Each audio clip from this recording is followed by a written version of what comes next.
பார்த்துக் கொண்டிருப்பது தாமரை தமிழ் நியூஸ். அறந்தாங்கியில் மது போதை விழிப்புணர்வு பேரணி. கல்லூரி மாணவிகள் 500க்கும் மேற்பட்டோர் பங்கேற்பு. புதுக்கோட்டை மாவட்டம் அறந்தாங்கி அருகே ராஜேந்திரபுரம் தனியார் கல்லூரி மாணவிகள் கலந்து கொண்ட மது போதை குறித்து விழிப்புணர்வு பேரணியில் தற்போது இளைஞர்கள் மட்டுமல்லாது மாணவர்கள் சிறுவர்கள் மத்தியிலும் மது போதை பரவி வருகிறது. சமுதாய சீர்கேட்டை விளைவிக்கும் மது போதைக்கு எதிராக பல்வேறு அமைப்புகள் சார்பாக போராட்டங்கள் நடந்த வண்ணம் உள்ளது.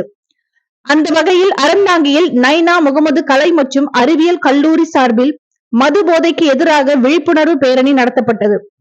டிஇஎஸ்சி பள்ளி வளாகத்தில் இருந்து தொடங்கிய பேரணியானது அண்ணா சிலை, வட்டாட்சியர் அலுவலகம், காமராஜர் சிலை, காந்தி பூங்கா சாலை, கலைஞர் பேருந்து நிலையம் வழியாக மீண்டும் பள்ளியை அடைந்தது.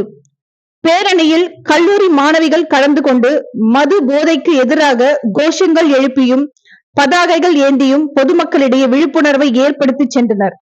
முன்னதாக காவல் துணை கண்காணிப்பாளர் சண்முக சுந்தரம் கொடியசைத்து பேரணியை தொடங்கி வைத்தார். இந்நிகழ்ச்சியில் பள்ளி தாளாளர் முகமது ஃபரூக் உள்ளிட்ட இரு பால் ஆசிரியர்கள், மாணவிகள் கலந்து கொண்டனர்.